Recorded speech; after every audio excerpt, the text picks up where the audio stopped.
હા, મોરથી ગાંગેવ નામ હતું. આ તો ભીષ્મ તો નામ ભીષ્મ પ્રતિજ્ઞા લીધી ને તેથી ભીષ્મ પિતા નામ પડ્યું. એ ઓલી કેવટની દીકરી હતી ને એને મતગંગા એના બાપને પરણ્યું હતું ને એટલે ભીષ્મ પ્રતિજ્ઞા લીધી. જગતમાં નાની એટલી બેનું મોટી એટલી માયું. હું કોઈ દી પરણીશ નહીં તો તમારા ભાણેજને તો રાજ મળશે ને. હા એમ કીધું. એટલે એ મતગંડાને પરણ્યા. કોણ? શાંતનુ રાજા. અને ભીષ્મ પિતાએ પ્રતિજ્ઞા લીધી કે હું પરણીશ નહીં, મરું ત્યાં લગી. મારે એટલે ભીષ્મ પ્રતિજ્ઞા કહેવાનું. ત્યાંથી ભીષ્મ પિતા નામ પડ્યું ભીષ્મ. અને એ મતગંડા હતી એ ખબર છે ને, મતગંડા તો દીકરી. એટલે પછી એને બોલો રાજાને દેખાડવા ગયા ને, એટલે રાજાને દીકરા નહોતા, આને દીકરા નહોતા. તો કે તું એમ કર, મને દીકરો દે અને તું દીકરી રાખ. તો કે કાંઈ ન, હું માથા લીવું માટલું ને એમાંથી નીકળો અને તમને બતાવવા આવ્યો તો કે તમે દીકરો લઈ લ્યો, મને દીકરી દ્યો. તો કે હું તને માગ એટલા પૈસા દઉં. એટલે મૂડી ખૂબ દીધી. એટલે ઓલો કેવટ હતો એ દીકરીને લીવો અને મંડી ગયો કામ એમ કરવા. રાજા એ દીકરાને રાખ્યો. એટલે પછી એમને ઉડકો હલાવતા જુવાન થઈ, મતગંડા નામ પાડ્યું. જુવાન થઈ એટલે ઓલા પારાસર ઋષિ હતા ને, વન બદલાવા હારું બીજા વનમાં જવું હતું, ગંગા ઉતરવું હતું ને, તે ઓલા કેવટને કે ભાઈ મને ઓલા કાંઠે મૂકી જાય ને, મારે હવા સાથે ફલાણા વનમાં પહોંચવું. તો કે અત્યારે કાંઈ નહીં મૂકવા આવું, આખો દી આપ્યો વાન થાકી ગયો. બોલી મતગંડા જુવાન દીકરી હતી ને એ અંદર બેઠી સાંભળતી હતી, સૂતી. એટલે આ મૈડા વેણ તારા લંગોટિયા, તારા શું દેવાનું હતું, ભાડું દેવાનું, કમંડલ હે તારા આગળ કાંઈ છે. તો પછી ઓલી વાલિકો ભાઈ સાધુને એટલું બધું બાપુજી ન કહેવાય, તમે એવા કરવા વેણ કયો, લાવો મને આવડે વાગતા, હું મૂકી આવું. એટલે પછી અહીંયા વાણ ઊભું હતું ને, હુડકું અહીંયા ગઈ અને પારાસર ઋષિને કે બેસી જાઓ. એટલે પારાસર ઋષિ અહીંયા બેસી જાય. અને પારાસર ઋષિ તો કેટલાય વર્ષ ત્યાં તપ કરતા, વર્ષોના વર્ષો વયા ગયા હતા. એ પાર્વતી ઋષિ સાધારણ નહોતા એ ઋષિ. એટલે ઋષિને સમય એવો લઈને જતા હતા ને, હુડકું હાથે ત્યાં એવો સમય હતો ને, એટલે આને મતગંડાને આરે સંબંધ થયા. અને પછી અહીંયાથી ઓલા કાંઠે મૂકી અને પછી ઉતારીને ગયા, હાલતા થયા. કોણ? પારાસર ઋષિ. એટલે આ મતગંડા કહે મને હવે મૂકીને ક્યાં વહી જાવ, મારું કોણ કહે. હવે મને અહીંયા મારા બાપુ અહીંયા હું કાંઈ રાખે કોણ મારા ઘરના, હવે મારા ઘરે કેવી જ જવાય. તો પછી અહીંયાથી કહે હે તને હેને કોઈ જાતની નડતર નહીં આવે, અને તારે અહીંયા દીકરો જન્મ થયે ને એ દીકરો તમને અટાણે મત ગંધાવો, અટાણે તારી ગંધ આવે છે, મારા આદીને આવે, અને તું હેને સુગંધ ગંધા થઈ ગઈ દીકરો જન્મમાં. પછી એક ગૌ લગી તારી સુગંધ જાતે બધી કોર. મતગંધાને કોણ? આ પારાસર ઋષિ કીએ તારા અહીંયા દીકરો આવશે. પછી પારાસર ઋષિ એમ કહીને વયા ગયા. અને પછી આવી અને પછી આ થોડાક દિવસ ખબર પડી તો કે આપણે આ તો માછલીમાં ગયેલી અને આપણી કિંમત ખવડાવે. 5-7 મહિના થયા એટલે ગંગાજીના કાંઠે ઝૂંપડી કરી અને મૂકી હોય એનો બાપ તેને મતગંડાને મૂક્યો. પછી અહીંયાથી એમ કરતા જન્મ થયો છોકરાનો. જન્મ થયો વેદ વ્યાસ કોણ ખબર હે? આ 18 પુરાણ 6 શાસ્ત્ર 4 વેદ લખ્યા ને એ વેદ વ્યાસ મતગંડાના પેટે જન્મેલો. એ પારાસર ઋષિનો દીકરો હોય. હા, એટલે એ વેદ વ્યાસ જૈનમાં વેદ વ્યાસ તો જન્મી તરત હાલતા થઈ ગયા. એટલે કેમ ઓલી મતગંડા કે લે મને મૂકી લઈ જાઓ, મને કોણ, મારું કોણ, નહીં જવા દો, પકડી રાખે. તો કે મને તું મૂકી દે અને તારા હે ને તું સ્ત્રી 16 વર્ષની સુંદરી અને સુગંધ ગંધા થઈ બની ગઈ. તને એક ગૌ લગી કે તારી સુગંધ આવતી બધે આવી બની ગઈ તું, એટલે મને જવા દે. તો કે તમને જવા દો. મને કે મારું કોણ તારો અનેક થઈ છે, તારું કાંઈ કોઈ તને તમે રખડી નહીં પર એ તને હું આશીર્વાદ દઉં એમ કરીને એનો દીકરો હાલતો થઈ ગયા વળી. એટલે વળી પૈકરા તો કે એમ કર, તને કોઈથી ભગવાનથી કામ ન થાય એવું જરૂર પડે ને તેથી મને સમજજે, હું તારું કામ કરી દઉં. હા એ દિવસથી હો તારું કામ કરી દે. એટલે મતગંડાને અહીંયાથી વયો ગયા. પછી અહીંયાથી બોલો શાંતનુ રાજા હે ને ઘોડો લઈને હણકા મારવા નીકળે. એટલે આમ ઘોડો લઈને આવ્યા તે તો ઝૂંપડીમાં ઓલી મતગંડા આટા મારે. આ તો બાઈ આ સુગંધ આવી બધી અહીંયા આવે એટલે સુગંધ ગંદા થઈ ગઈ ઓલા વેદવ્યાસ જૈનમાં. પછી એટલે અહીંયા કે પછી પરબારો ઘોડા ઉતરીને પૂછે તો કે તું કોણ છો? તો કે હું મતગંડા. તો કે તું કેની દીકરી? તો કે પારાસર ઋષિ ઓલા પારાસર તું ઓલા ઢેમરની દીકરી હો. તો કે તું પૈણી હો? તો કે ના. તો કે મારા હું રાજા હોઉં, પૈણું હું તારે? તો કે ભીષ્મ પિતા તો હતા, ભીષ્મ પિતાએ પ્રતિજ્ઞા લઈ લે. ના નહોતી લીધી. હા પછી ભીષ્મ પિતા હતા પણ ગંગાજી વયા ગયા, એક જ દીકરો હતો. એટલે આ પછી કે તો હું પૈણી નથી. તો કે તું મારા પૈણ. તો કે હું મારા પિતા હતા ને તેમાં એને હું પૂછાવું તો મારાથી ન પડ્યા. મને એને ઉછેરીને મોટી તો કરી હે ને, એટલે હું એને પૂછીને પૈણી આવું. તો કે એને પૂછવા જાય. એટલે કે ભીષ્મ પિતાને ઓલા શાંતનુ રાજાને કે તમારે એક દીકરો તો હે, હવે અમારી તો હલકા વરણની દીકરી અમારી આ મતગંડા ઢેમરકી, એટલે અમારા ભાણેજને રાજ ન જડે કાંઈ. અને તમારા મોટા દીકરાના દીકરા જે રાજ કરે ને એટલે કે અમારાથી હક પણ ન થાય. જો તમારો મોટો દીકરો જો આવી અને અમારે આ વાત કરી જાય ને કાંઈ તો અમે જેના આરે પરિણામ કરીને તમારા દીકરી પરિણાવો ઢેમરકી. એટલે રાજા તો દીકરાને કઈ ન વગે અને એમને ભૂખા તથા અઠવાડિયું રહ્યા. એના કર્મચારીઓ બધા ખાતા નથી પીતા નથી. ભીષ્મ પિતાને ખબર પડી તો કે પૂછી જુઓ બાપુને આ કેમ ખાતા નથી? તો કે આમ ને આમ ઢેમરની ધીરે છોકરી હે ને એને મને આવી રીતે વચન કીધું કે તમારા અમે તો અટકા વરણ અને અમારી દીકરા થાય ને રાજ ન જડે. તમારો દીકરો મોટો હે ભીષ્મ ગાંગેવ, એ ગાંગેવના છોકરાને રાજ જડે. અમે હલકા વર્ણની દીકરીઓના ભાણેજને ન રાજ જડે, એટલે અમારા ભાણેજને રાજ ન જડે. તો કે દીકરો એનો આવીને જો નક્કી કરી જાય ને તો અમે અમારી દીકરીને પૈણાવી. એટલે પછી આ ભીષ્મ પિતાએ નોકરને કીધું, નોકરે ભીષ્મ પિતાને કીધું. એટલે ભીષ્મ પિતા તરત અહીંયા રથ લઈ અને ઢેમરગ જાય મતગંડા હતી ત્યાં. એટલે જઈને પૂછે કે તમારે પણ શું વાંધો? એટલે કે તમારા છોકરા થાય એને રાજ જડે, અમે તો હલકું વરણ અમારા ભાણેજડાને રાજ ન જડે કાંઈ. એટલે કે અમે એમાં તમને પૂછવું. તો કે જગતમાં ઈસ્ત્રી હે ને મોટી માં નાની એટલી બેન, હું પૈણું જ નહીં મળું ત્યાં લગી. ભીષ્મ પિતાએ અહીંયાથી ભીષ્મ પ્રતિજ્ઞા એટલે ભીષ્મ નામ પડ્યું.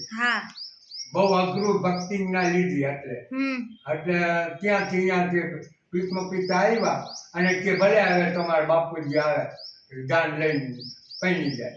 એટલે પછી શાંતનુ રાજા જાય અને પૈણી આવે.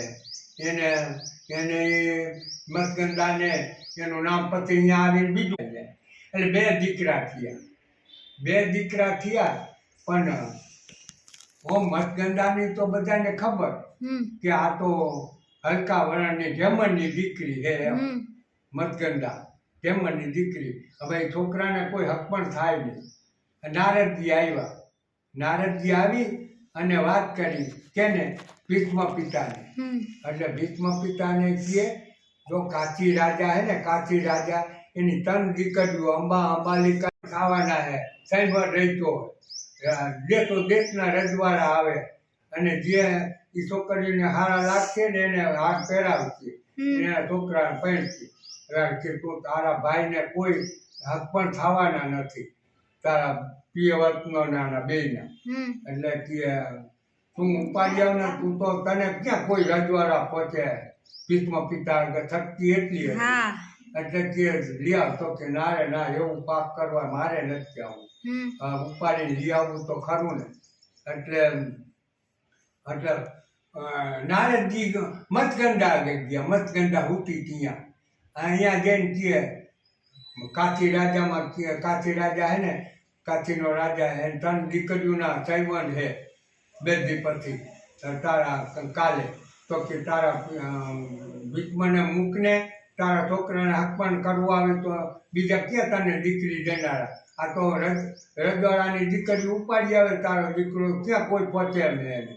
એટલે અહીંયા મતગંડાને ચડાવી તો કે મારું નામ લેતા નહીં નારદજી. હા, મને મારું કહેતા નહીં, મને કહી ગયો નારદ, તમે એમ જ કહેજો તું જા ને જા, હટ લેજો. એટલે પછી નારદે શીખવાડ્યું એમ મતગંડા ગઈ ભીષ્મ પિતા આગળ. દીકરા તું કે કાશી રાજાની દીકરીઓ તનના લગ્ન છે કાલ, તો તે લઈ આવને. એટલે અને કે ઉપાડી આવને, તને ક્યાં કોઈ પહોંચે નહીં, તારામાં શક્તિ છે.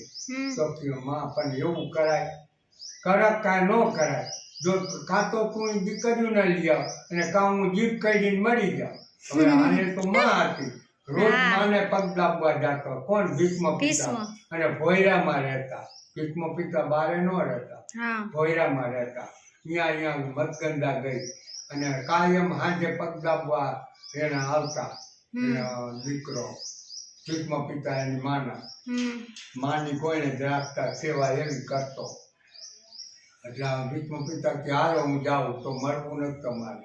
એટલે રથ લઈને ગયા, રથવાળાને ગયે જો અહીંયા રથ ઉભો રાખ, હું જઈએ ત્યાં લગી રથને છોડવાનો નહીં, અને અહીંયા આમ વાટ મારી જોઈને ઊભું રહેવાનું. હું રથમાં હા કેમ કહું ને એટલે રાખવાનું. એટલે ભીષ્મ પિતા ગયા, નગરીમાં ગયા ને ત્યાં તો થઈવાનું ઉપર તને છોકરીઓને મંચ માટે રાખ્યું ઉભ્યું, આખી સભા બેસી રજવાડાની. ભીષ્મ પિતા વચમાં મારે જવાનો હતો ને, હું આ જઈ અને તંડઈને ખંભે બેહારી અને ભાઈ ગયા તંડઈને ઉપાડી. અને રજવાડા આગળ કહીએ તો સભામાં તો હથિયાર ન હોય ને, જીવ મહિનું થવા. આ તો ભાઈ કરતી ઠેકીયા રથ અગાવી ગયો, પણ કે કાંઈ ચોરી ન લઈ દેવાય, એને મારે એને કચરો તો કરવો પડશે. એટલે આ તને બાંધી દીધું કેમાં? રથમાં. અને રથ ઉભો રાખ. એટલે ઓલા રજવાડા બધા આવ્યા બાજવા. એ બાજવા આવ્યા તો બધા ભીમે ભીષ્મ પિતાએ કાઢી મૂક્યા, રથું મારીને કાઢી મૂક્યા. એ કે આવી ન આવ્યા. અને પછી હાલતા થયા. પછી માર્ગે હૈયા આવે ત્યાં ઓલો ઉમાં બેઠા હતા ને બધા, એ બધા હવના રાજ્યમાં વયા ગયા. એટલે ઓલો અંબાલિકા હતી ને, અંબાલિકા એ કે હું મારા મનથી વળી ચૂકી હોઉં ફલાણા રાજાને. આ એ નગરી આવી, જો આનો રાજા હે ને, ઓલો નામનો આવડતું હોય પણ ભૂલી જાઓ, નામ નથી અટાણે યાદ આવતું. એટલે કે એને હું મનથી વળી ચૂક્યો હોઉં, તૈવર ઉપર હતી તઈએ. તો કે મનથી વળી ચૂક્યો તો મારે શું કામ નહીં, હું તો હેઠી. એટલે ભીષ્મ પિતાએ ઉતારી મૂકી ગઈ એની નગરીમાં. અને જ્યાં રાજા બેઠો હતો તો કે તું ભીષ્મ પિતાના ખંભે બેહારીને આવી, મનથી ભલે વળી ચૂક્યો હોય પણ પારકા પુરુષ ઉપર બેઠી, હવે હું ન રાખું. એટલે કાઢી મૂકી એને ન રાખી.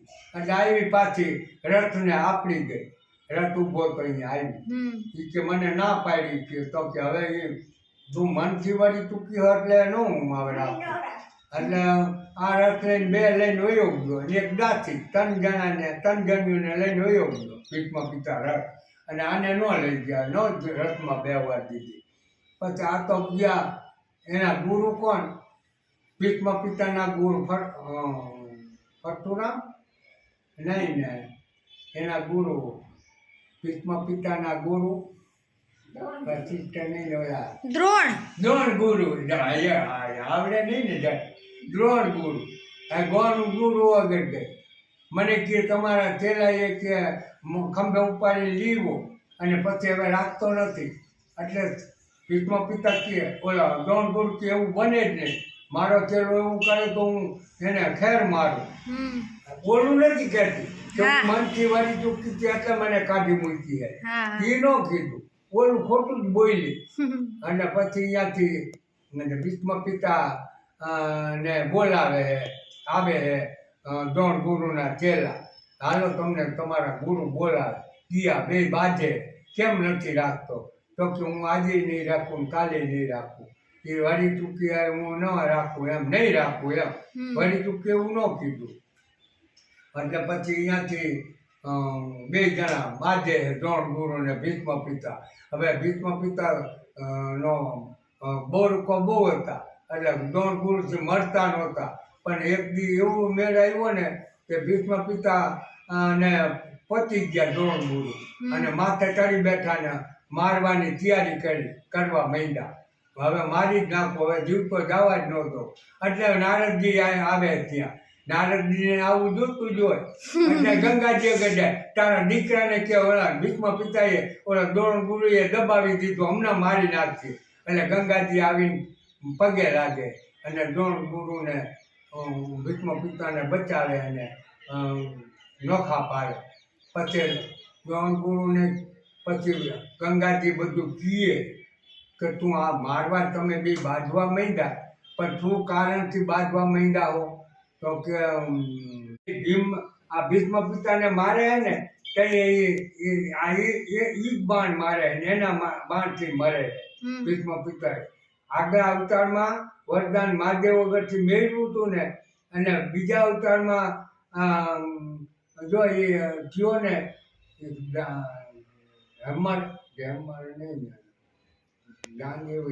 એટલે બાણની સૈયા ઉપર ભીષ્મ પિતા હુતા ને એને બાણ મોરથી માર્યું. હા, એટલે એનાથી જેને વરદાન આગલા અવતારમાં મહાદેવ વગર લીધેલું હતું એટલે માર્યું બાણ.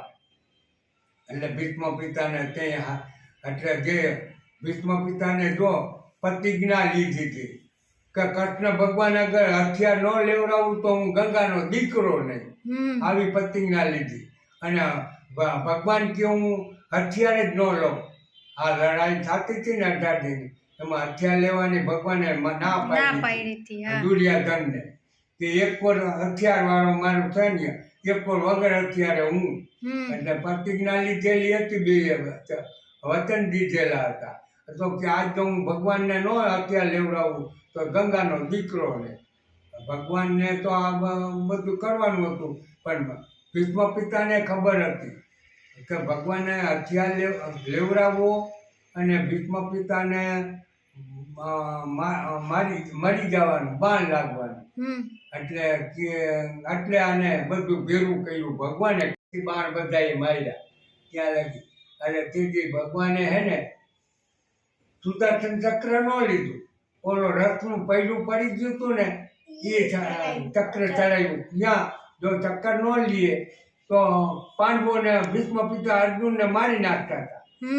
એટલે અર્જુનને જો મારી નાખ્યા ભીષ્મ પિતા તો એક મરે એટલે ભગવાનને મરવું પડે, એ વચાનું બંધારણ હતા.